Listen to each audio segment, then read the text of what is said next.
actually made it possible for anybody in any part of the world to actually attend meetings. Yes, sir. Yes, sir. Yes, sir. Yeah. Yes, sir. Yes, sir. I think though there are a lot of classes. Actually, we get, yeah, that's right. As you correctly said, there are quite a few classes and forums going on. Nevertheless, there'll be plenty of people who will be making use of all these things anyway. Yes, sir. Yes, sir. Yes, sir. And what I saw in all the online classes is that it is not consistent and consistent every thing. Whenever sometimes it goes on, sometimes it doesn't. So what we thought is like we'll make it as a consistent. Every Tuesday evening we'll make this as a standard this thing. So next 2 months, and we have booked the classes. I'll send to all the fixtures and everything. And that's it. Next week will be the fluid management and sodium management and like that. So and November month I'm planning to conduct a hemodynamic month. So all classes related to hemodynamics will be happening on the month of November. So that's a plan. We are going like that. And in fact, I'm planning to conduct one pros and cons session and debate for, because in the conference all the senior teachers will join and discuss about things. I just wanted to let the final year PGs to do, for example, a simple which is GA or regional is better in cesarean. That was a very old topic, but all the consultants would have talked about it. I want the PGs to come and talk about it. So it will be a little more interactive. Like I want to fix two groups. One will speak for GA and one will speak for regional. That's what I'm just planning to go about. So a lot of interactive sessions, and I wanted to include the postgraduates all over India and abroad to come and participate in these sessions. That's what the plan is about, and I hope things will go on well, sir.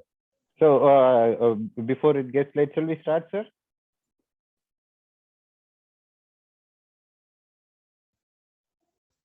Yes, of course. Yes. Yes, yes, sir. With a brief introduction about Dr. Deepa, I think we can actually start off with a case presentation. Yes, sir. Dr. Deepa is a second year DNB PG in our hospital, which is the Kovai Medical Center and Hospitals. Very enthusiastic and very keen. Hello. Yes, sir. PG, Dr. Kala won the second prize in the quiz competition just a few weeks back. And with that introduction, I think we will start off. I just wanted to mention a few housekeeping issues during any Zoom meeting. Please keep all, except those moderator and speakers, all others kindly keep your audio on mute. And if you want to keep your video on, do make sure that you actually check your video and see how your video is. Quite often we see the fan running or somebody standing behind with a lungi or things like that, which yourself will be actually very shy about if you see it. So these are things well known, but every so often, if you actually scroll through the gallery view, you see some strange videos going on. Either switch it off or make sure that you're happy with the video, and do keep yourself on mute. Any questions, queries, you can always put it on the chat. We will look at it and then I will come back to it. And today's topic is going to be anesthesia for a morbidly obese patient coming in for a bariatric surgery. So we have 3 issues to discuss on it in detail. And Dr. Deepa will start off with a case presentation. And again, I want to mention that these Viva sessions are not torture sessions to actually keep a PG and ask them all difficult questions and look clever. This is a learning session. So if they know the answer and if they present it well and good. If not, we will actually guide them, and we will actually tell additional information as well. And it's supposed to be a learning session for everyone. Okay, over to you, Dr. Deepa. Yes, sir. Thank you, sir. Good evening, all. Today, I'll be presenting a case on morbidly obese patient with OSA coming in for a bariatric surgery. Case history first. 40-year You can put male. your video on. My video, sir. Yeah, or the slides if you want to, whatever.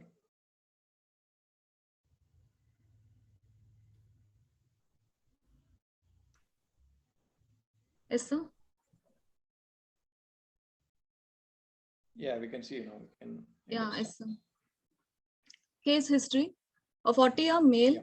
native of Coimbatore, came with the chief complaints of excessive weight gain, difficulty in doing his daily activities, increased appetite, excess daytime sleepiness, and loss of interest in almost all his routine daily activities. Past history. First is medical history. He was hypertensive for past 8 years on tablet amlodipine 5 milligram twice daily, diabetic for past 2 years on tablet metformin 500 milligram twice daily. His surgical history. He has underwent appendectomy at age of 12. Personal history. He's an unmarried, living with his parents, running a jewelry shop, belonging to an higher economic group. He's not an alcoholic nor a smoker. His bowel and bladder habits are normal. Family history. Both parents were overweight with BMI of more than 35 kilogram per meter square. Father died of ischemic heart disease at age of 52 years, and his mother is under treatment for diabetes, hypertension, and OSA. Treatment history. Has joined and has discontinued several weight reduction programs prior, coming for bariatric surgery option. With this brief history, after getting due concern, he was examined. On general examination, his weight was 126 kilogram, height 1.73 meters. With this, body mass index was calculated and it was 42 kilogram per meter square. His waist circumference was 112 centimeters, neck circumference 43 centimeters. On general examination, his higher function, he was conscious, oriented to time, place, and person. He had excessive sweating, he was afebrile, not pale, no jaundice, no cyanosis or clubbing, no generalized lymphadenopathy, no pitting pedal edema. His vitals, blood pressure was measured in sitting position, left upper limb.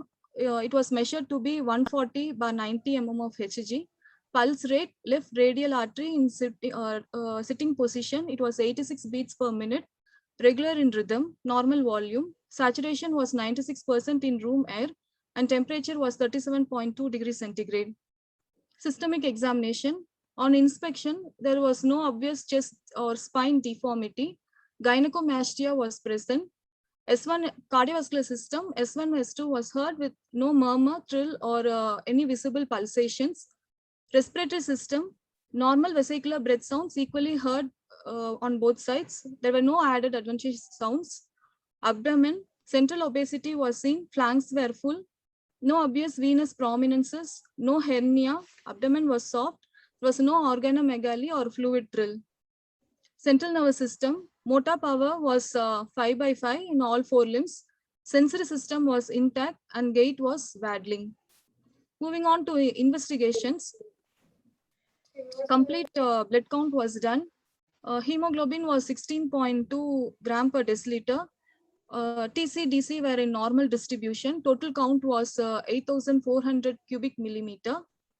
So, RBS was 140 milligram per deciliter under glycemic control. HbA1c was 5.2.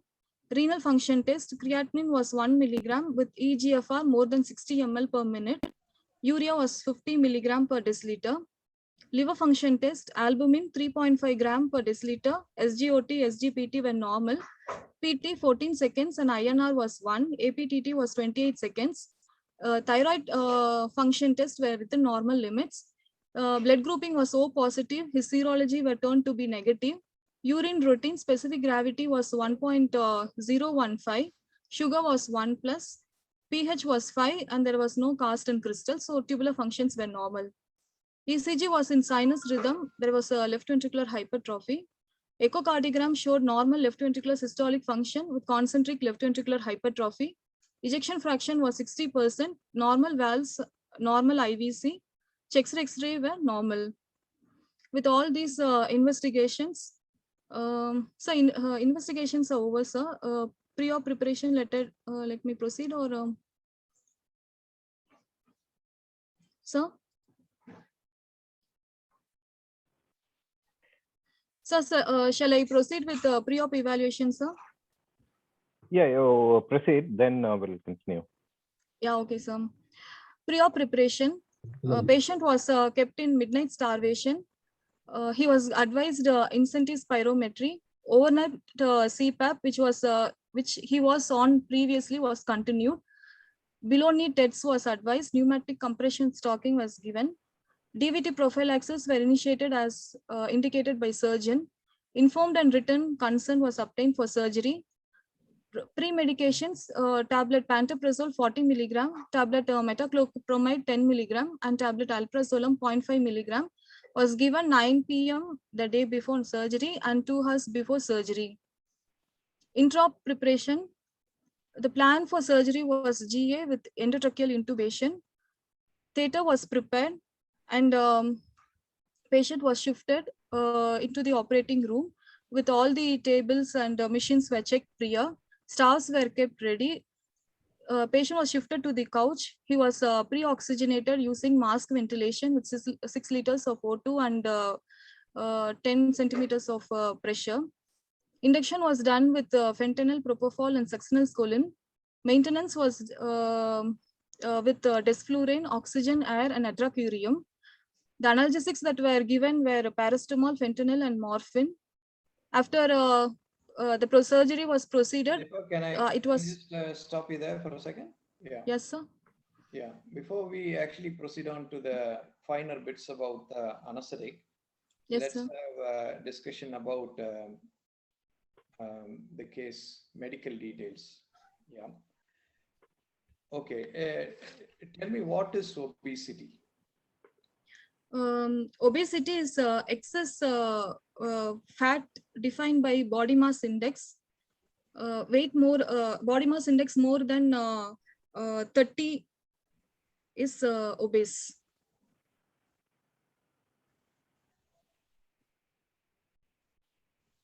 Yes, What sir. is body mass index? Body mass index is calculated using a weight and height. What is body mass? It is calculated using weight and heights. Weight by height in meter squared is body mass index, and it is used to classify obesity. Why do we use body mass index instead of weight? Body mass index helps to determine body mass index instead of weight.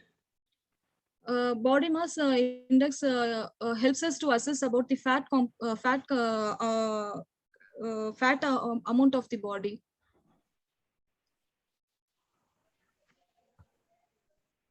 No, you could have somebody who's 90 kilos. The weight Yes, itself sir. will not actually tell you the whole picture, because the person can be a 5-foot guy weighing 90 kilos or a 6'2".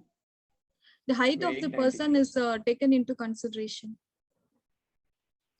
Yes, and that is why a body mass index will give you a better idea of the obesity status. Yeah. Okay. Now, what are the types of obesity you know about? Android obesity and gynecoid obesity. In android obesity, the distribution of fat determines whether it is android or gynecoid. If the fat distribution is around the central truncal part, it is android type. And when the fat distribution is around in the thighs, arms, and buttock, it is gynecoid obesity.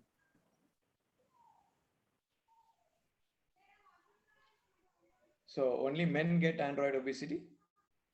Women too can get android obesity. Mostly they'll be having PCOS.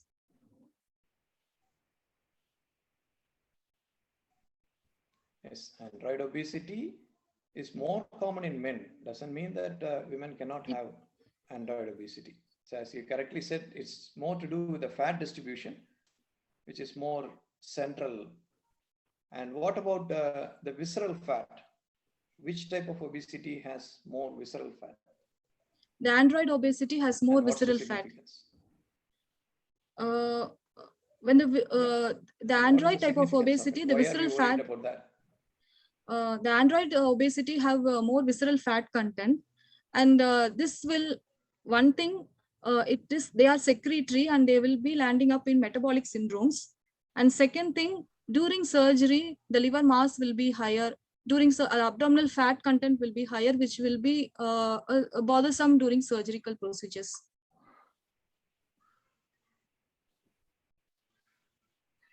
Also, there is a clear association between cardiovascular disease and visceral fat. Yes, sir. Somebody could have a high BMI with a gynecoid obesity, not much visceral fat.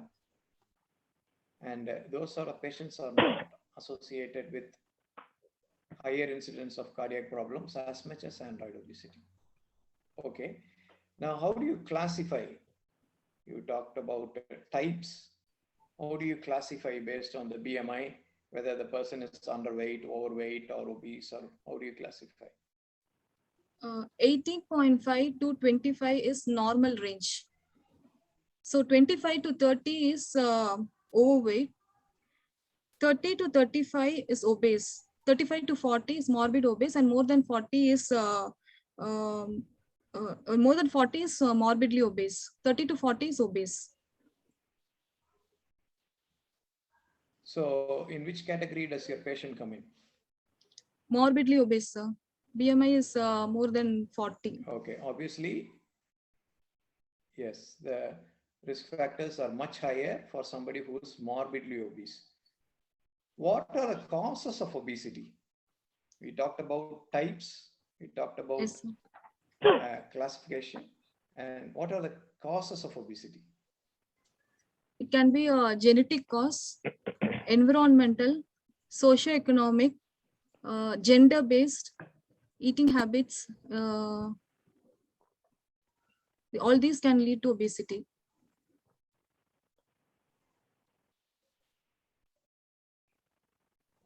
So what is the baseline in all these reasons for obesity? What is the baseline?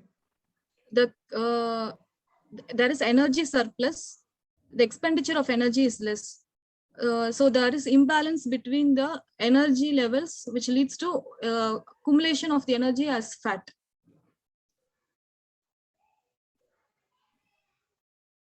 Exactly. They are consuming a lot more calories than they are actually spending. And that's the baseline for this obesity, overweight. And if it goes uncontrolled, it goes from overweight to obese to morbidly obese to super morbidly obese.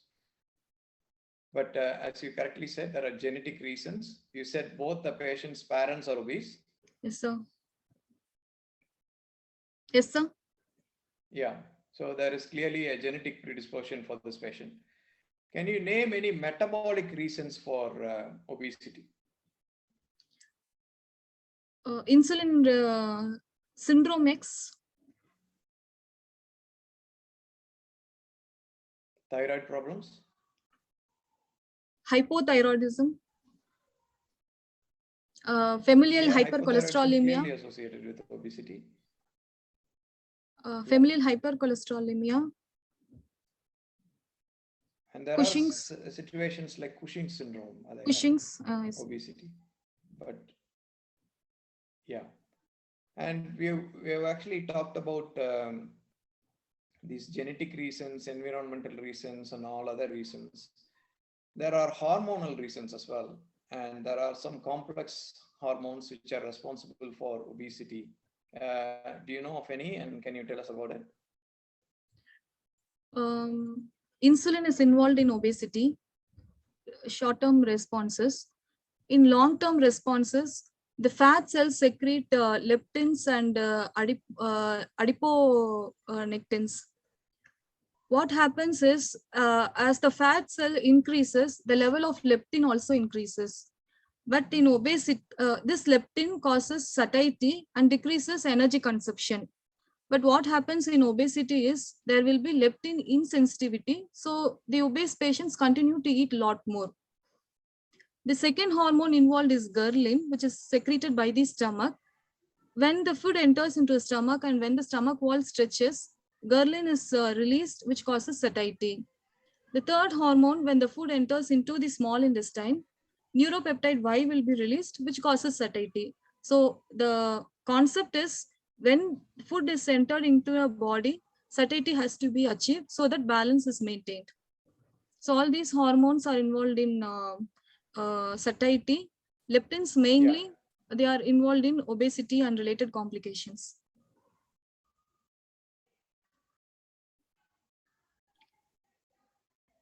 Excellent. So if somebody who's not obese has hunger, and then he actually has a lot of food, what then happens to his or her leptin levels? Leptin levels will be low. Yes, leptin level will stop you from eating more. Yes, sir. Right? Yes, sir. But in morbidly obese, as you correctly said, leptin levels are high, which is actually strange. You would think that with the leptin levels being very high, these guys will actually stop eating, but they don't. They continue to have high leptin levels. And that's because, again, as you correctly said, it's because of leptin insensitivity. So we actually constantly blame people who are overweight, saying they keep on eating. But these are things which are completely not in their control. Okay. Tell us about some problems with morbidly obese. What's the big deal? Apart from being big, what are all the problems? List 5 or 6 problems, major problems with all major systems are going to be affected when you're obese. The cardiovascular system, the respiratory system, GIT, the central nervous system, and a hormonal imbalance is going to happen. So gynecological and orthopedic problems, they will land up in. Pertaining to respiratory symptom, they'll be having OSA, hypopnea syndromes. In cardiovascular system, they'll be having ischemic heart disease, stroke, cardiomyopathy. In central system, stroke can happen. They'll be having a gynecological problem and osteoarthritis because of excess weight bearing on the knee joints. Metabolic syndromes like diabetes, hypertension can happen, leading to long-term morbidity. Okay. There is a particular syndrome associated with obesity. What is that? It's a metabolic X syndrome, yes, or insulin insensitivity syndrome. Yeah. It is a comprehensive signs and symptoms. Patient will be having dyslipidemia, low triglyceride and low HDL and elevated triglycerides, diabetes, hypertension, and increased truncal distribution of fat.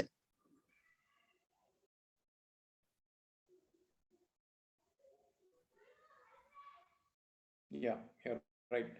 Signs and symptoms pertaining to morbid obesity, hyperlipidemia, cardiovascular problems, obstructive sleep apnea, and diabetes. The whole lot comes as a package, and that is what you call as metabolic syndrome. Okay, we will just concentrate on 2 of the major problems, pulmonary problems. What are all the pulmonary problems you would actually consider or think about and examine in a morbidly obese patient? Obstructive sleep apnea and obstructive hypoapnea syndromes.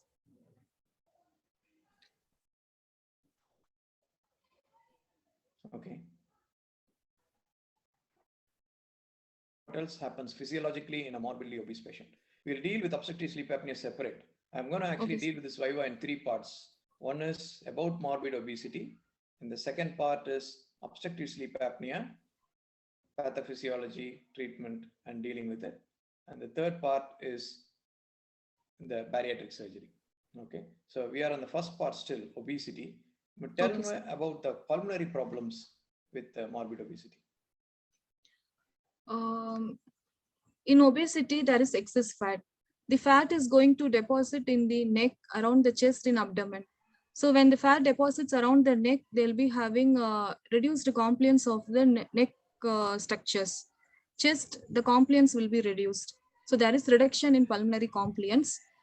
The abdomen will be, hiatus hernia will be there, and abdominal will be pushing the lung. It will be squeezing the lung. So the lung volume will be reduced, leading to reduction in functional residual capacity. Patient will be having OSA, so they'll be having a hypoxia and hypercapnia. So all these leads to ventilation perfusion mismatching, and there will be pulmonary vasoconstriction leading to pulmonary arterial hypertension. So low FRC, pulmonary arterial hypertension, and increased oxygen consumption because of increased in fat cells. Good. Tell me, what is FRC? FRC is functional residual capacity. It is inclusive of the expiratory reserve volume and residual volume. What are the normal volumes in a 65 kilo adult normal patient, not morbidly obese patient? Tidal volume, Not inspiratory tidal reserve, volume. I am interested only in the FRC. functional residual capacity, functional expiratory reserve volume, residual volume. There is other two volumes, closing volume. Yeah. But now I want to know the absolute volume, absolute values. What is the normal residual lung volume? Residual lung volume is 1,300 Yeah. m. Yeah.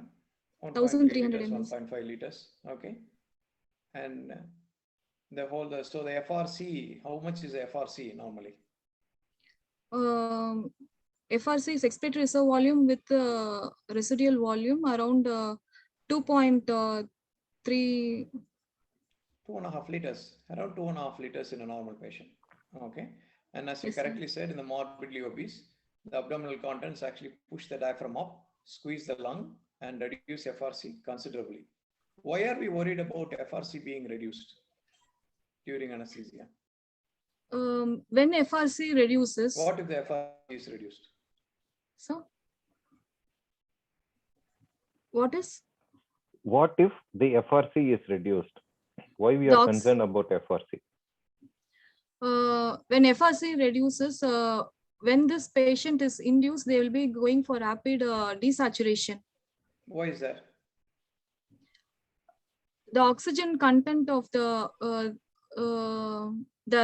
safe apneic period depends upon the FRC. No, when this reduces, what we try to do is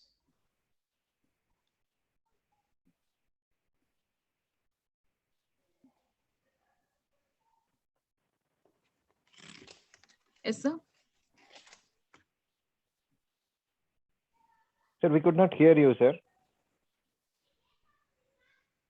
We could not follow your question. I think there's a small problem with the internet connection. It's a bit slower. Yeah. Can you hear me now? Yeah. Yes, sir.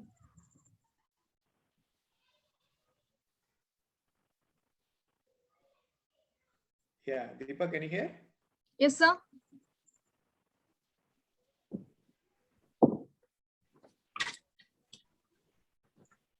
Okay. Can you tell? Yeah. Can you tell why we are concerned about FRC? You were telling about safe apneic period. Just tell me, what is the safe apneic period for you, for your height and weight? What is your safe apneic period? How will you calculate that? So from paralysis, from giving a muscle relaxant till the patient desaturates is a safe apneic period. Okay. Around, I just guess, sir, is around.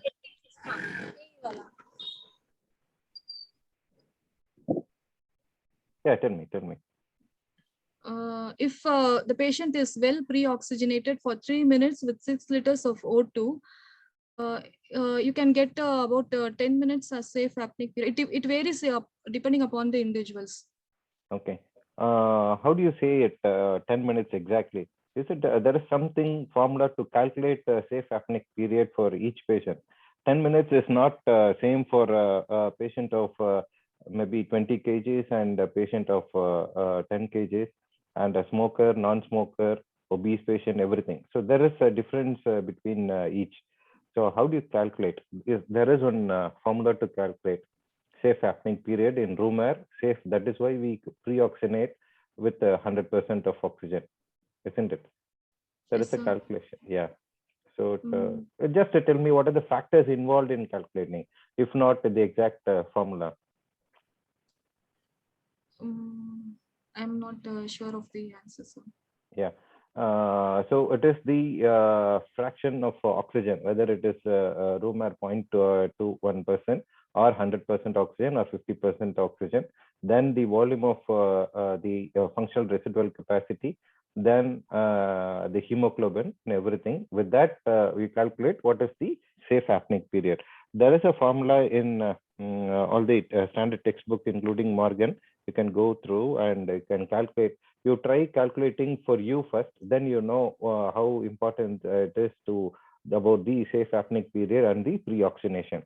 That is why it increases from 0.21% room air FRC. Then that is why you 100%. increase 100% oxygen. That is the reason why we pre-oxygenate this patient. Okay, so you are telling about I think sir got disconnected. Let him come back. One minute, I'll just unmute sir. You're telling about the closing capacity, isn't it? So how it is related to us now for FRC and the closing capacity? Where will be the normal closing capacity? Will it say above the FRC or below the FRC? Normal closing volume will be below FRC. Yeah, good. So in the obesity, what will happen? As FRC reduces in obesity, the closing volume increases. Sometimes it may be above FRC. Yeah. So what will happen? Patient will have hypoxia. Because of atelectasis, the closing volume. Basal. Yeah. So the alveolus will start collapsing in the normal, whether it is basal in the two in a supine. That is why we induce the patient in little head up position, so that we increase the FRC and so that the stomach content goes up to temporarily increase. In the supine position, the further the closing volume goes up and we will have more of atelectasis, and the hypoxia sets in very fast in obese patient, isn't it? Yes, sir. Yeah. Apart from that, the tidal volume is reduced in the obese patient, and as such, the respiratory rate to compensate, there is an increase in the respiratory rate, and there is a more of work of breathing is also more, and their oxygen requirement as such is more. Because FRC is reduced and the oxygen requirement is more, they tend to have a desaturation very fast, isn't it? Yeah. Yes, sir. Sir, you got connected now? Yes, sir. Yes, I am. Yes, sir. Yes, sir. Yes, sir. Continue. Yes, sir. Yeah. So, okay, I think we covered the pulmonary bit in quite a bit of a detail. Now, if you were to actually have time and optimize the patient in terms of pulmonary optimization pre-operatively, what are the things you would actually think about and do? Pulmonary optimization. Patient will be having OSA.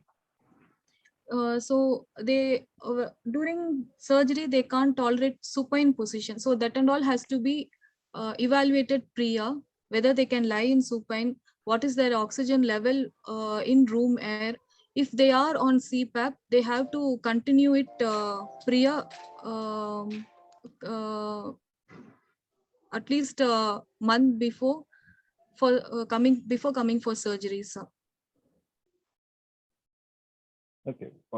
Sir was asking about what are the respiratory treatment or the physiotherapy and so on. That is the optimization, pulmonary optimization. Chest physiotherapy can be given, sir. Incentive spirometry, as in you can give incentive spirometry so that their lung compliance improves. Yes. And this is a question I was going to ask you during the obstructive sleep apnea business. But let me ask you here, if this patient actually has obstructive sleep apnea and is on CPAP, what things do you need to check pre-op? Patient, in terms of optimization. Usually the patient immediately, any obese patient, when they start with CPAP, they won't be comfortable with it. So we should not initiate CPAP before surgery. They should be used to CPAP. They should be compliant to CPAP. That is foremost important in OSA patients. First thing, sir. So we have to start CPAP at least 2 weeks or a month before planned procedure. Second thing, they have to bring the same CPAP during admission. They'll be using it. And pulmonology review is important before surgery to confirm and check with the compliance of the machine with the patient. And that machine has to be brought the next day during surgery and has to be continued post-operatively. Yeah, you mean to be brought and kept in recovery, and when the patient wakes up, the patient should ideally go back on the CPAP. Okay, until the, yeah, that's absolutely right. And the people who are involved in nursing, recovery nursing, should be familiar with the machine. Quite often we see patients with CPAP, bringing the machine and nobody knows how to operate it. So you should be actually able to operate the machine and put it back on the patient properly. Okay. Anything else you want to ask Dr. Vijay Kumar? Yes, sir. So before, as sir told, before going into obstructive sleep apnea, you were telling about obesity, overweight, BMI, and everything.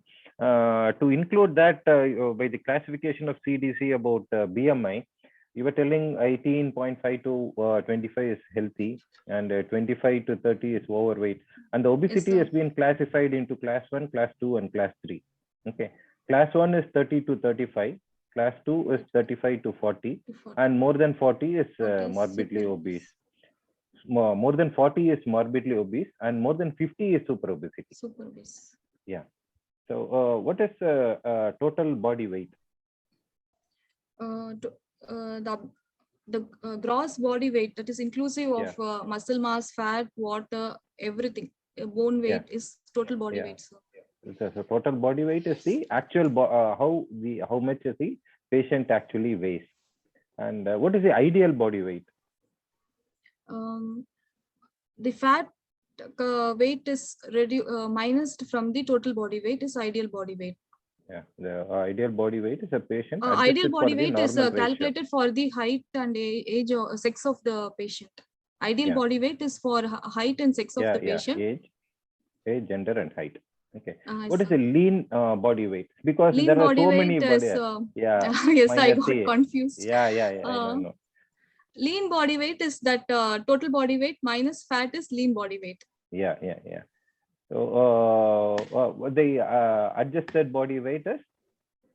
If the patient is in failure, if they have excess fluid, all those are minus. So that is the adjusted body weight. Yeah, correct. So most of the examiners might not ask, but few examiners are there to confuse you. They'll be asking these things continuously so that you get confused like that. So it is not, fewer examiners are like that. And coming to, you were telling about respiratory system. We discussed about the respiratory system, pulmonary changes in obesity.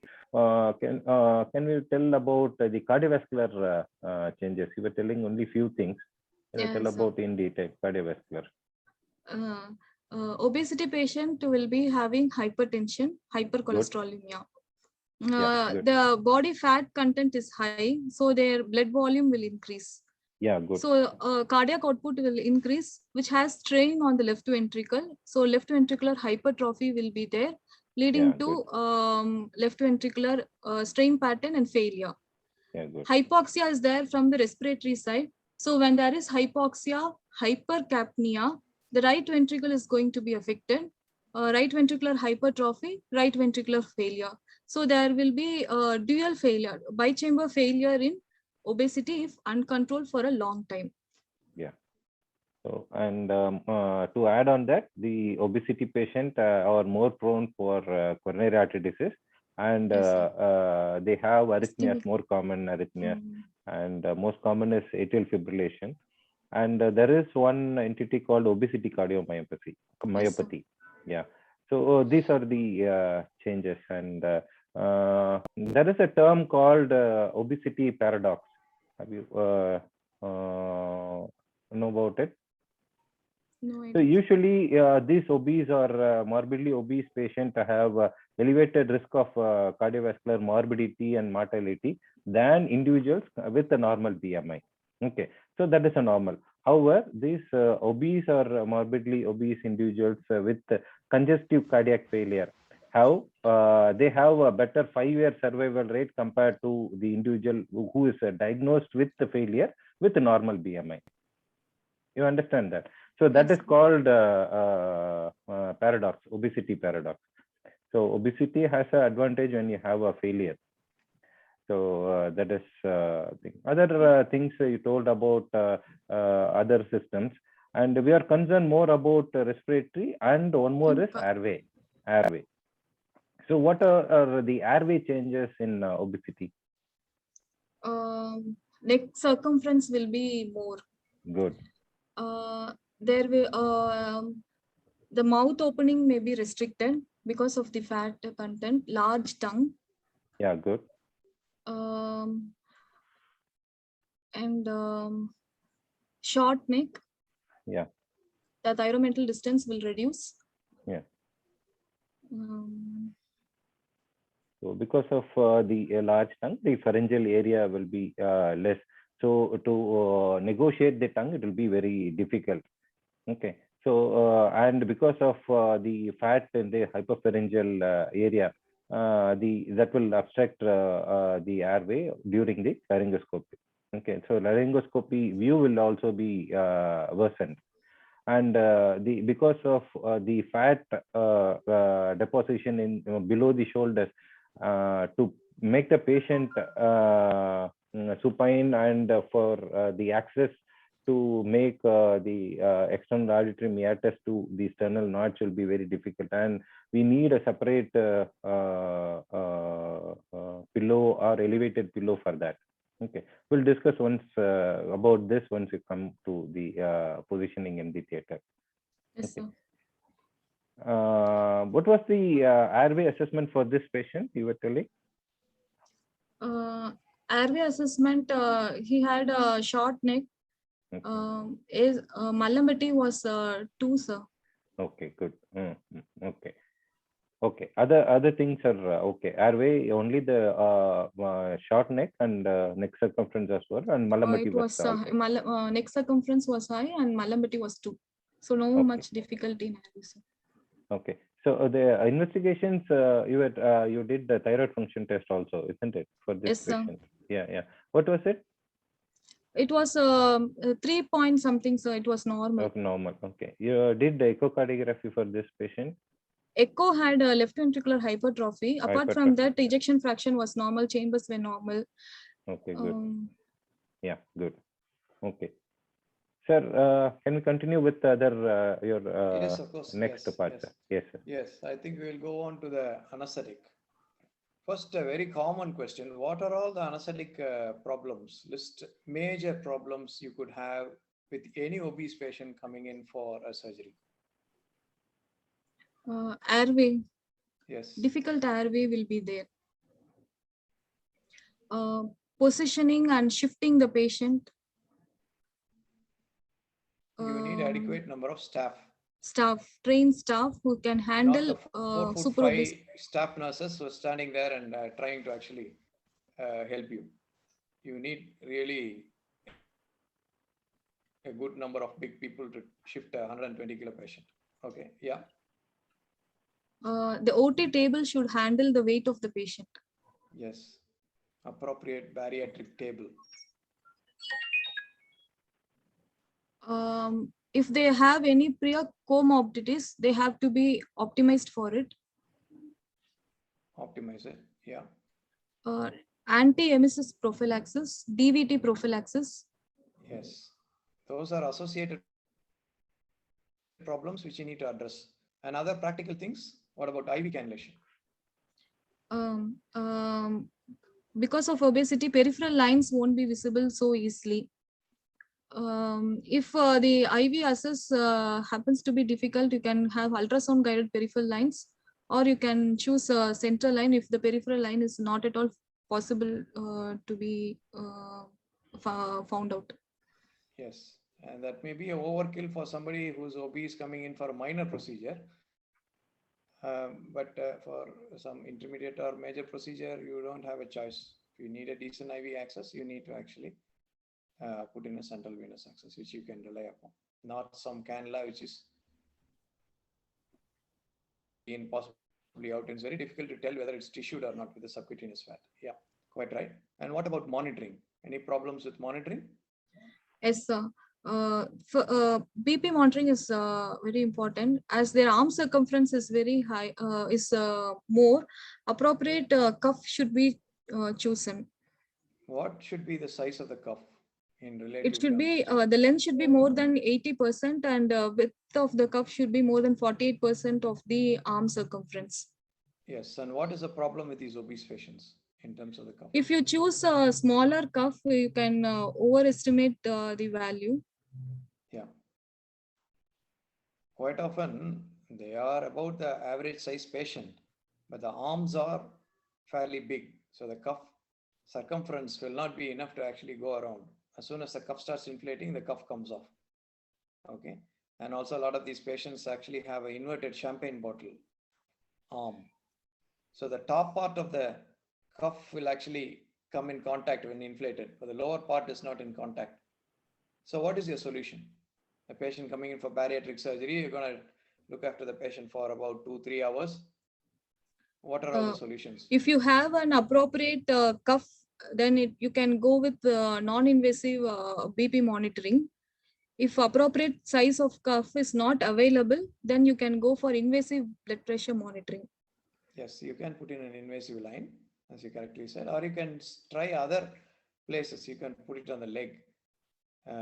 Not ideal, but if the patient doesn't have any cardiac problems, you need to really worry about, and you think you can get away with a cough, BP cuff, you can. But ideal would be an invasive line. Yeah. Anything else?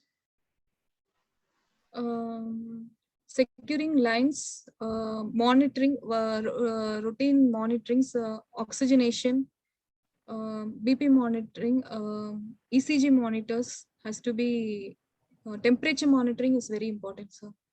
Okay. Okay. So we will go to the anesthetic part of it. Let's start with, you have assessed the patient, you have done the investigations, you have come to a conclusion about things. And what is the pre-med you would want to prescribe this patient and why? First is he is hypertensive and diabetic. So I want to continue hypertensive. As he is taking amlodipine, I can continue the day before surgery. And diabetic OHI I will withhold the next day. This is optimization of the drugs that he is already taking. As far pertaining to pre-meds, antacid prophylaxis, tablet pantoprazole, 40 milligram night and 2 hours before surgery. To improve the gut motility, because he is having diabetic gastroparesis may be there. So I would give metoclopramide 10 milligram night and morning 2 hours before surgery. He was sweating and was very much anxious. So taking into consideration of his anxiety, I will prescribe tablet Angsit 0.5 milligram BD. Okay, that's fine. Patient comes to theater and he's in the waiting bay, but you go into theater, and what are all the things you want to check, quickly check? You just got a minute. Tell me what are all the things you'll quickly check to make sure they are all there before you start the procedure. First, I'll confirm that the scope is a long size blade is available. Battery is full. It is lighting well. Second thing, mission check whether there is any leak in the circuit. Everything mission check will be done. Bougie is available. Video laryngoscope is available. In case of any difficulty with the routine intubation, I can try with the video laryngoscope blade. Fiber optic scope will be kept for standby. Mask of appropriate size. Go on. Endotracheal tube of appropriate size. Drugs drawn up appropriate for the patient's weight. Patient. Okay, we'll just stop 1 second here. What weight are you going to be using for the drug dosage? Total body weight, gross body weight, or total body weight, lean, or whatever. What are you going to use? The volume of distribution will be high, sir. So depending upon the drug is lipophilic or low. So for each drug, you're going to use one lean body weight, total body weight, or ideal body weight. Lipophilic drugs, I'll use it on lean body weight basis. Like which drugs? Opioids.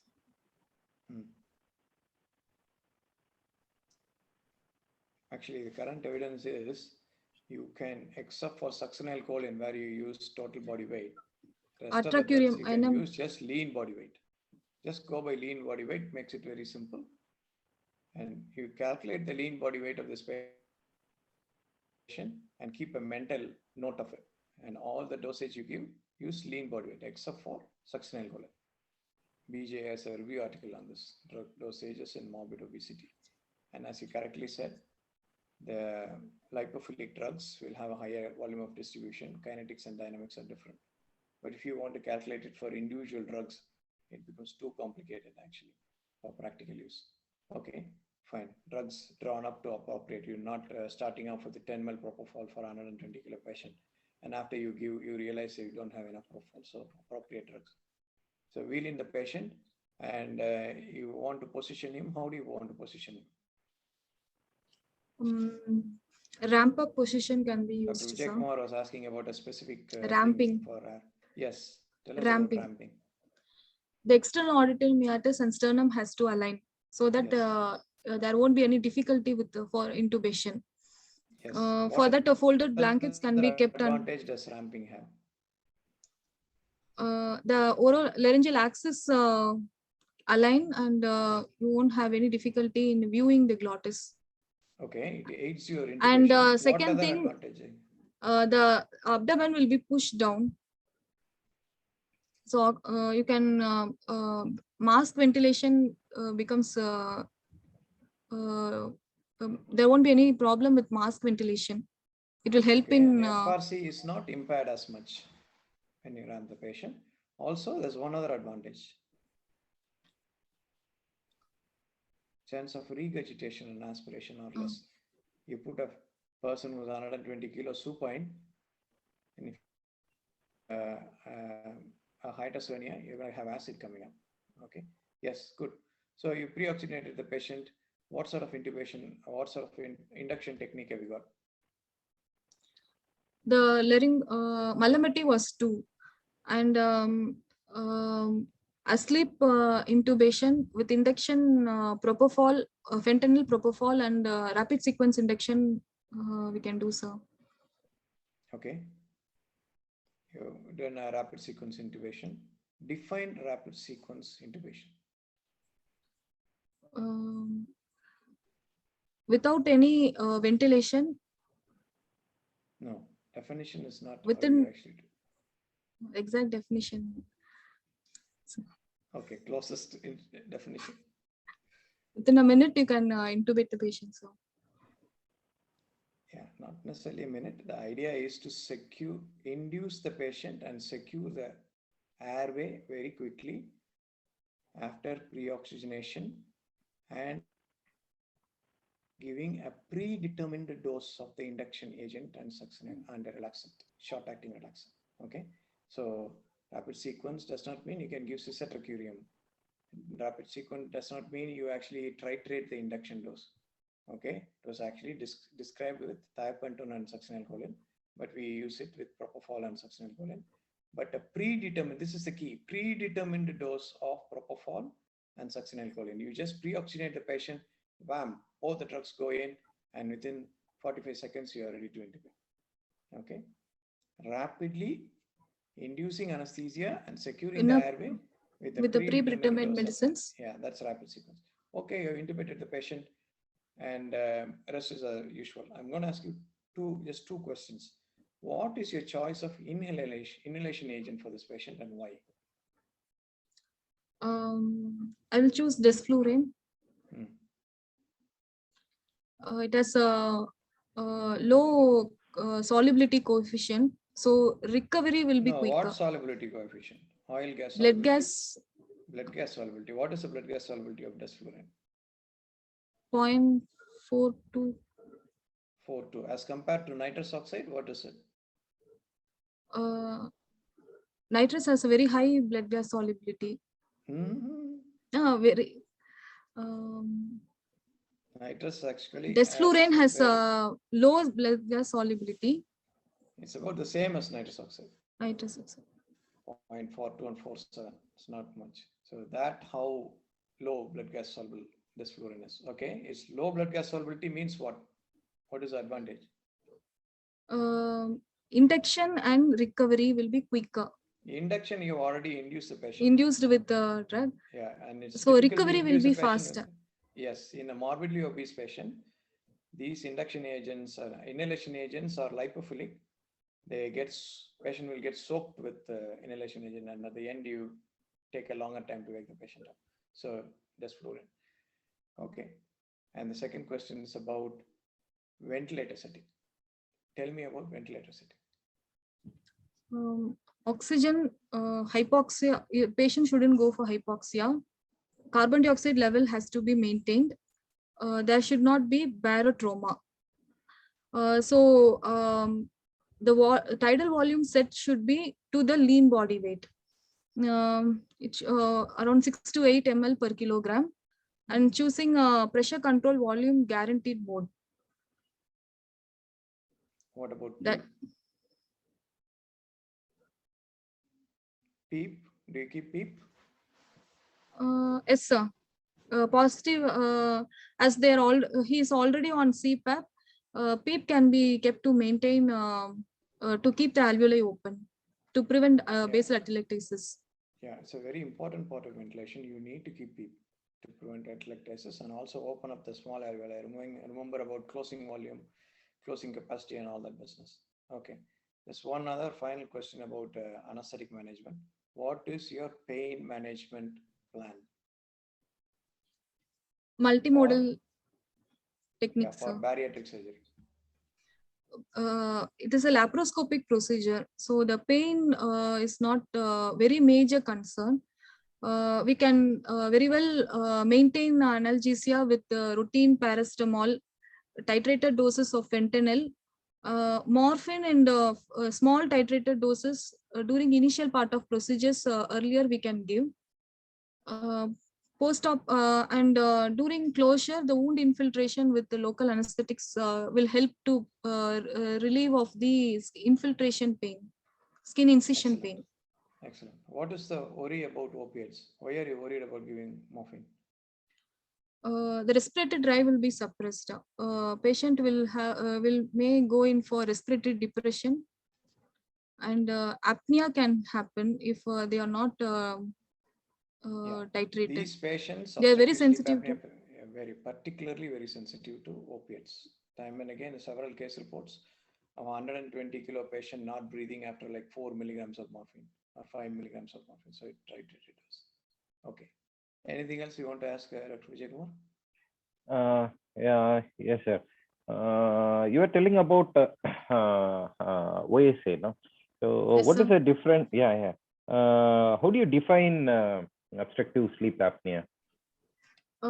Cessation of respiration for more than 10 seconds, happening for cycles of more than 5 times in a hour, leading to reduction in oxygen saturation of about 4%, sir.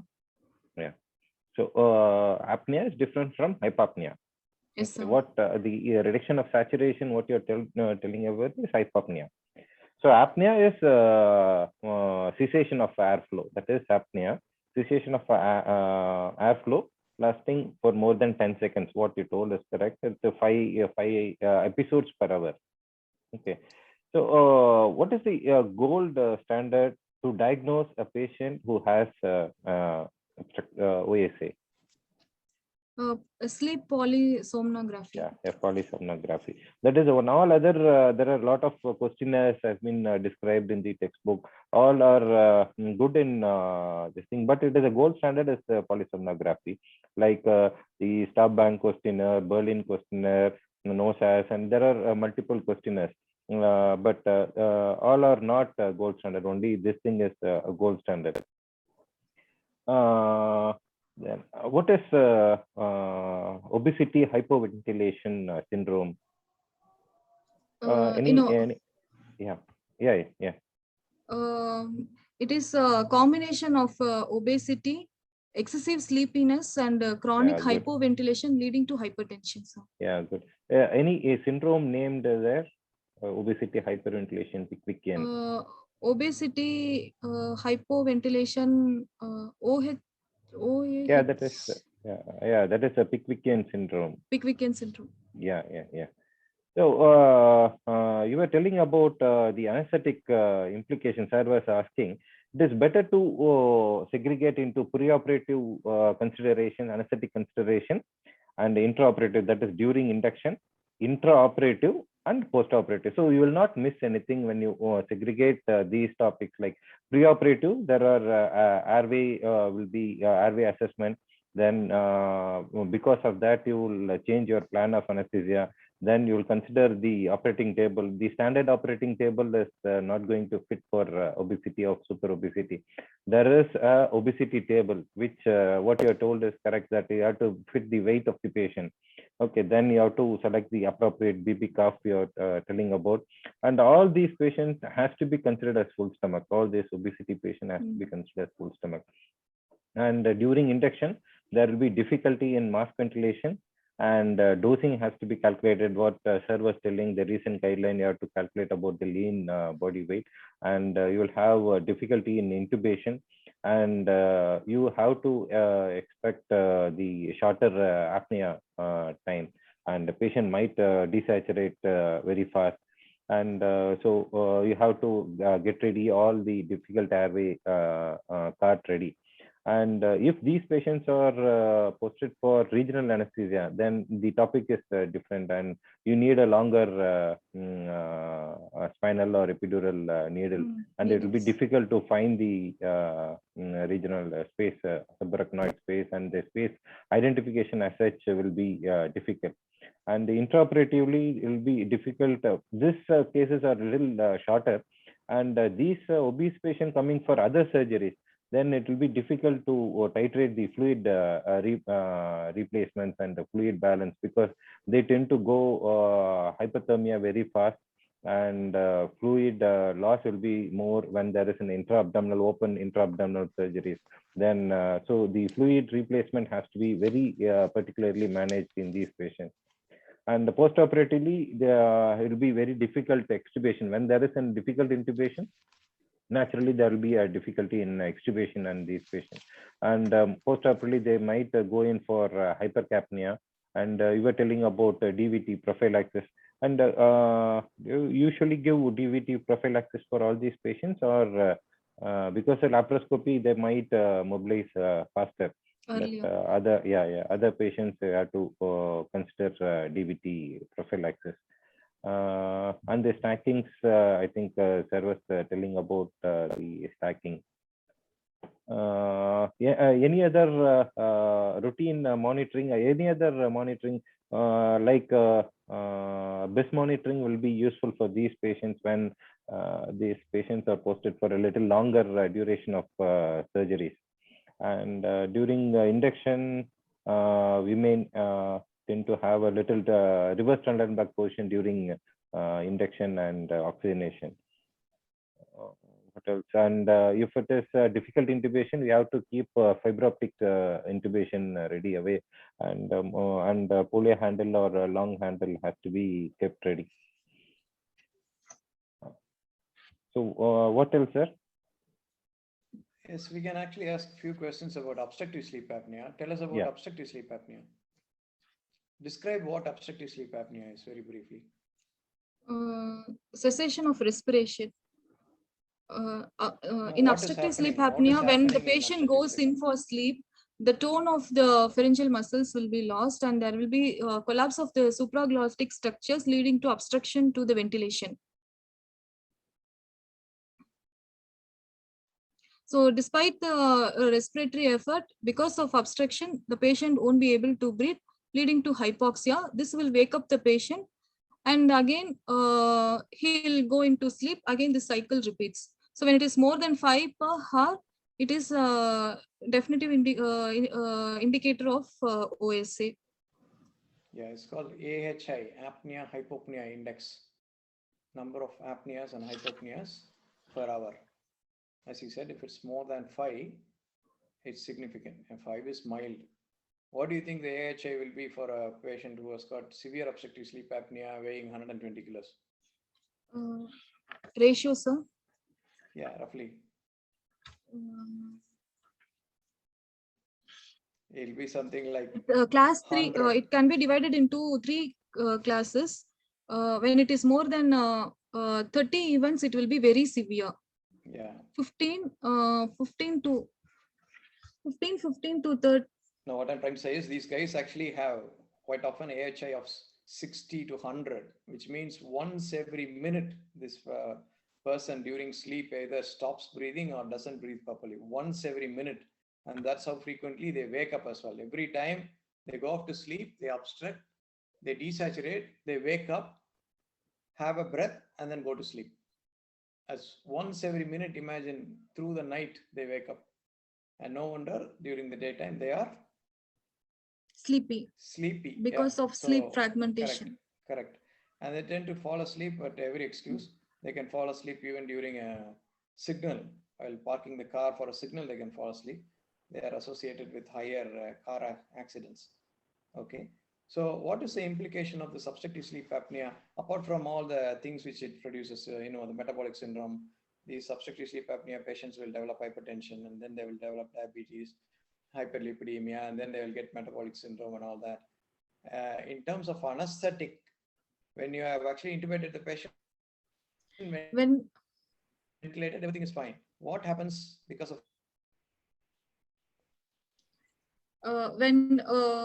before anesthesia, if they are going to have OSA, well, during intra period also, with the influence of anesthetic agents, they will obstruct the airway. And intraoperatively, you've got a tube. Intraoperatively, it's not a problem. You've got a tube inside. There's no obstruction. Tube inside. So when you extubate, I'm talking about post-extubate, yeah. When you extubate, the patient again, when they are not fully awake, they can obstruct the airways. Yes. Well, from the time you take the tube out till the time the guy is actually fully awake and maintains his own airway, there is a transition period when he is neither fully awake nor fully asleep, where they can actually obstruct. What are the ways by which you can prevent this obstruction? Oral airway or nasal airway? Yeah. I will go with nasal airway. Why is that? He was on CPAP. You can continue post-op CPAP. The drugs which will like opioids, we can titrate the dose so that post-op he won't go for a respiratory depression.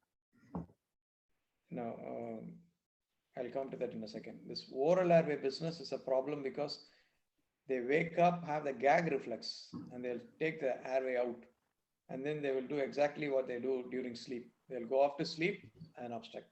Whereas with the nasal airway, they are unlikely to actually have the gag reflex and take it out. The nasal airway remains. Okay. And you talked about opiates. What's the difference between central apnea and obstructive apnea? In central apnea, the respiratory drive to breathe will be absent. Yes. In obstructive apnea, the respiratory stimulation from higher center will be present, but since because the supraglottic structures collapse, they won't be able to breathe. So yes, that's by central putting apnea. A CPAP, what do you sort out by putting a patient on CPAP? By putting a patient on CPAP, you can maintain the patency for ventilation. So obstructive apnea can be sorted out.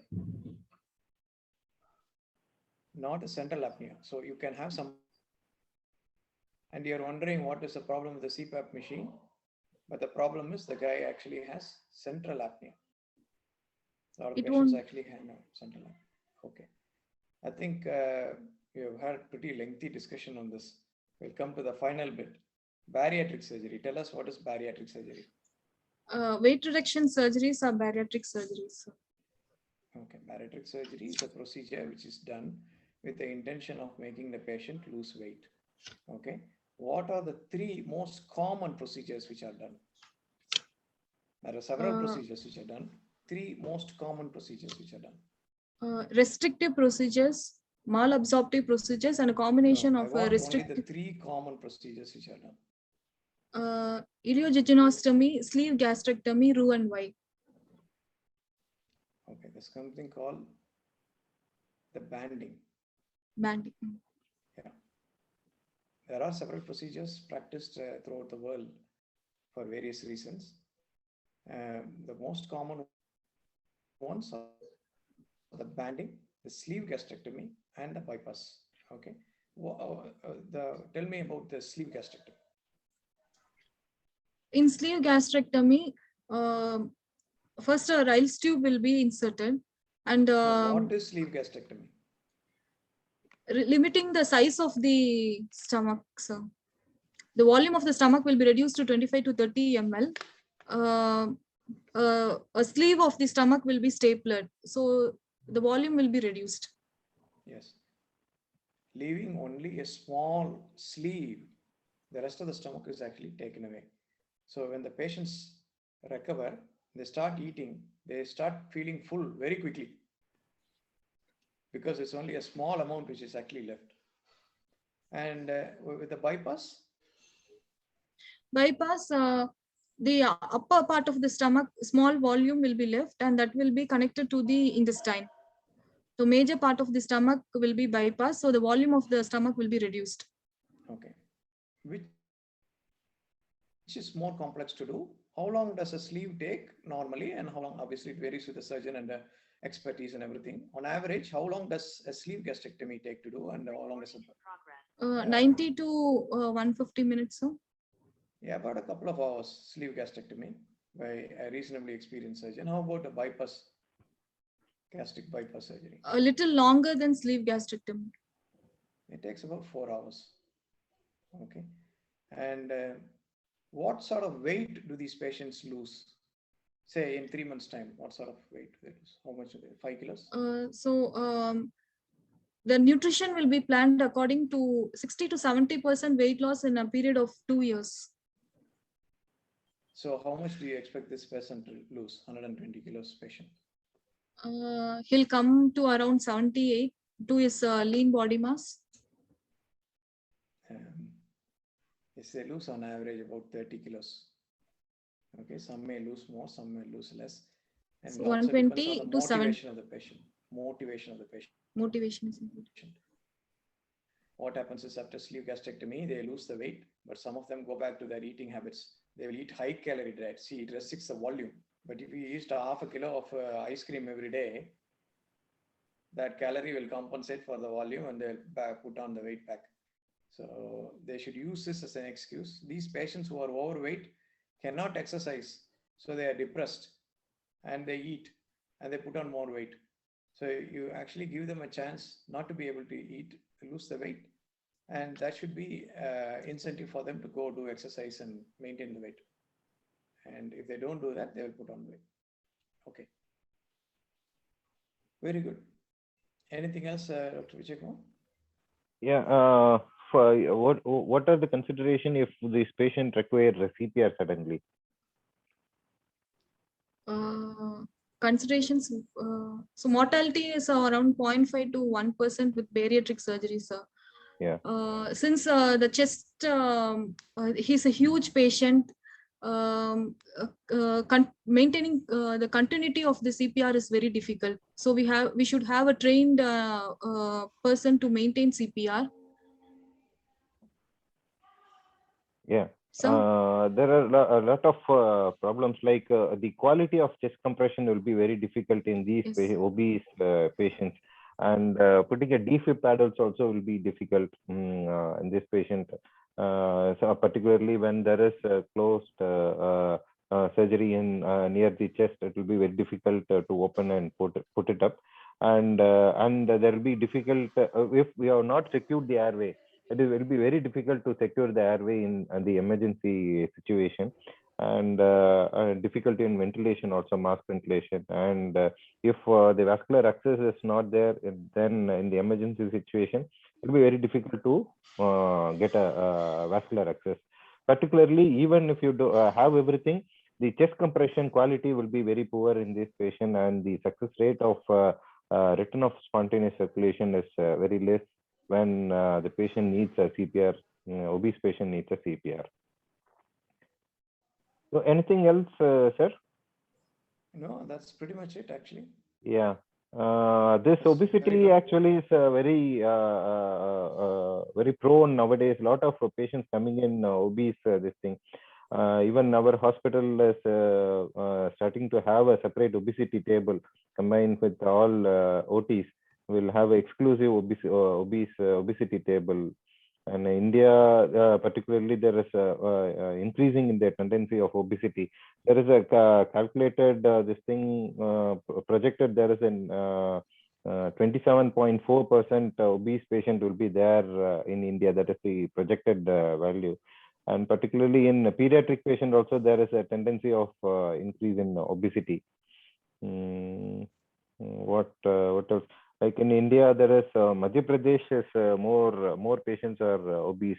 Actually, one of my friend in Madhya Pradesh was telling he has 2 obesity table in his operating suite, because the frequency of the patients coming in for surgery is more in them. That's right. If you are training to be a doctor now, you can't go too wrong if you become a diabetologist, cardiologist, or a bariatric surgeon. You're set to mint a lot of money. Yeah. Because in the next 10 to 15 years, you're going to have a huge pandemic of, epidemic of diabetes, which is already coming in India. So metabolic syndrome, bariatric surgery, they're all coming. Yeah. Yes, sir. Yes, sir. So there is a question in the chat box. What is obesity paradox? Yeah. So normally these obese patient compared to normal patients, they have increase in morbidity and mortality. But when an obese patient and a normal patient has a congestive cardiac failure, the chances of 5-year survival rate is more in obese patient. That is the obesity paradox. Okay. So anyone has any doubts, you can put about the length of the needle. What is the length of the needle we routinely use, Dr. Deepa? Spinal needle. Spinal needle 10 centimeters, sir. Yeah, 9.5, 9 to 10 centimeter.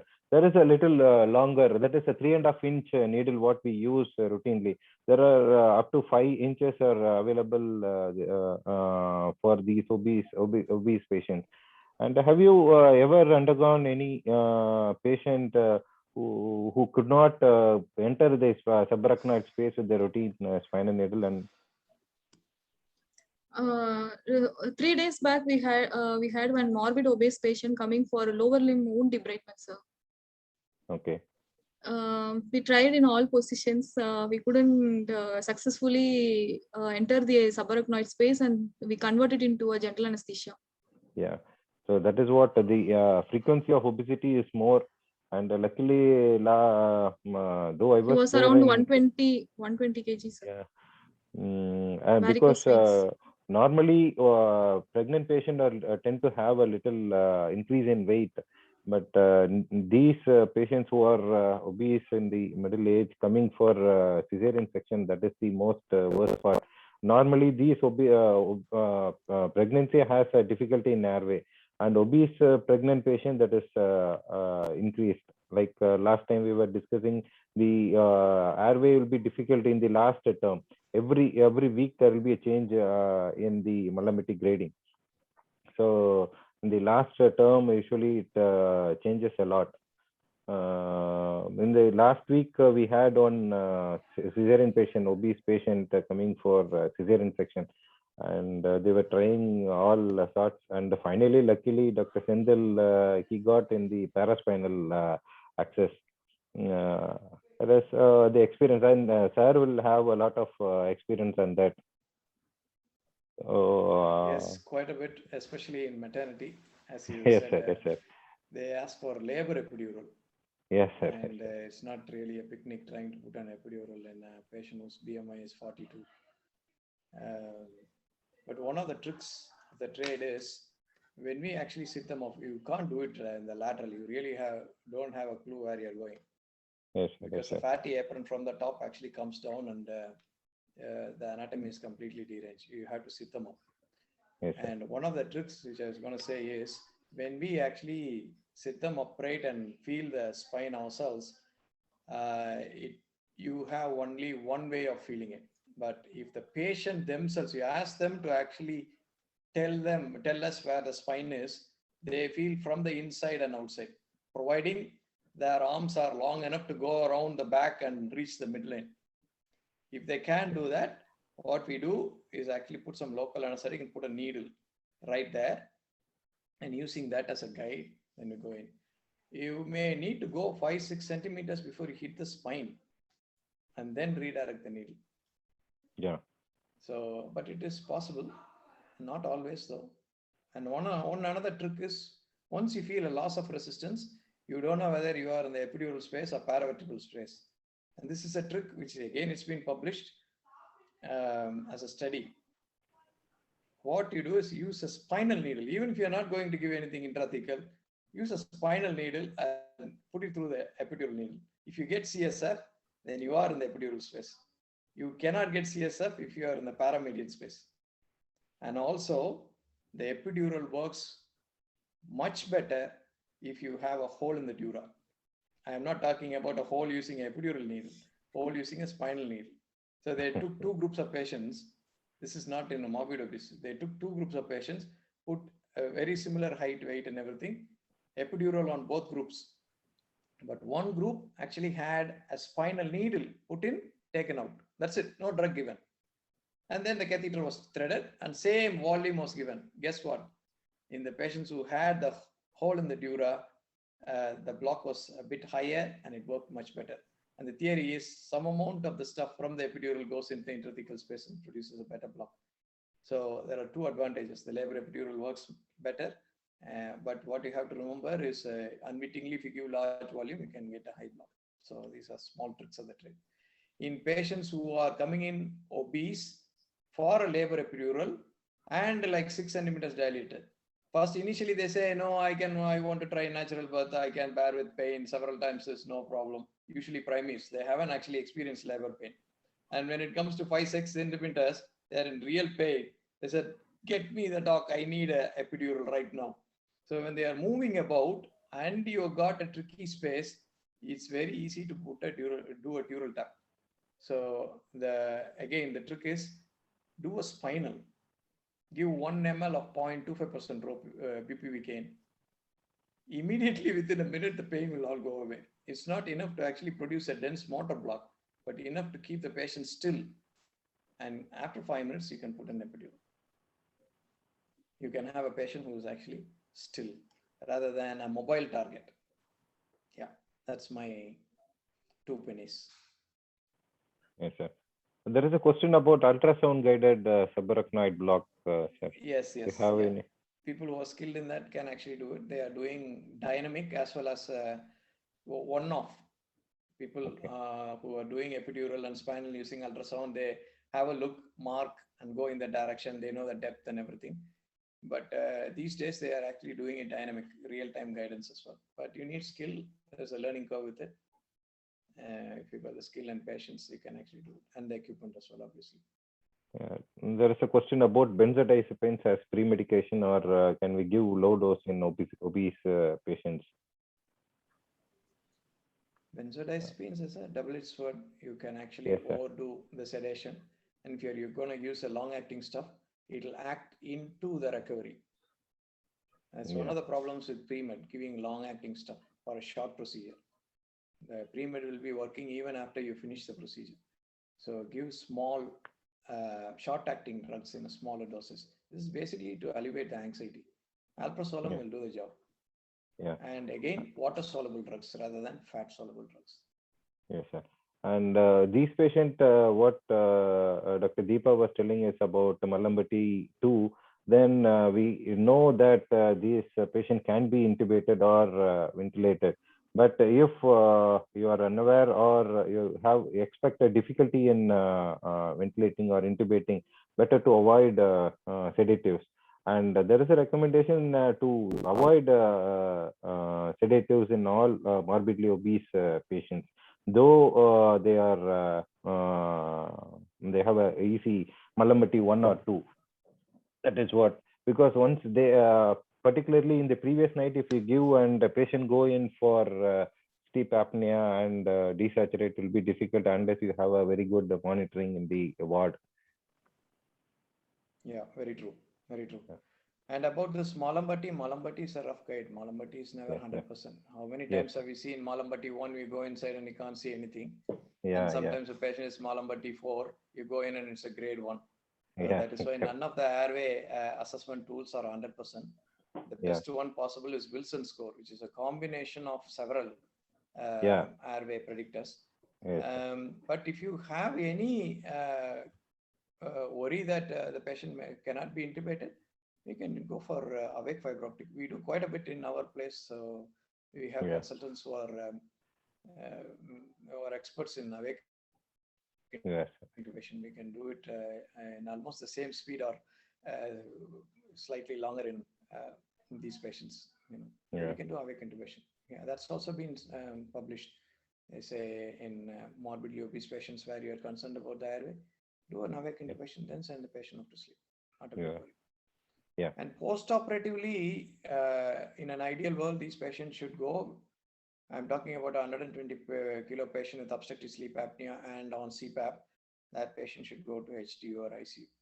They should not go to the ward, where unwittingly a nurse may actually give 5-10 milligrams of morphine when the patient complains of mild pain. Put the CPAP on and think everything is fine. And the CPAP machine is running and the relative won't know whether the patient stopped breathing or not. It could have a disaster. These patients continue to have sleep disturbances because of REM rebound for 3-4 nights after the surgery. You give somebody an anesthetic, somebody who has got obstructive sleep apnea and anesthetic, and they can have a REM rebound for 3-4 days. And REM is the sleep where most of the obstruction actually happens because the muscle tone is lost. Anyway, we can talk about obstructive sleep apnea for a long time. We could actually stop with this one. Yeah. Good. Excellent, Dr. Deepa. Excellent. Thank you, Dr. Excellent, Dr. Deepa. You presented well, and there was a nice discussion. I had to thank Dr. Subbaiah for sparing the time. Almost it is 1.5 hours, more than 1.5 hours. We were discussing about that, and do frequently present cases, Dr. Deepa. And congratulations for all the postgraduates in KMCH for their results this time, particularly to all good teachers like Dr. Subbaiah. Yeah, sir. They did the hard work. Yeah, they did, yeah, of course. Yeah. And there is a schemed teaching schedule going on there, and good that yes. And next Tuesday we'll be having a nephrologist will be joining with me for fluid management and sodium management in general, and as well as anesthetic concerns for those patients. That is about next Tuesday, 7 o'clock we'll have. Yeah, thank you, sir. Thank you, Dr. Deepa, and thank you all. Thank you, sir. Excellent. Thank you, sir. Excellent. Good night to all. Let it all good night. continue. Yeah. Thank you. Thank you, sir.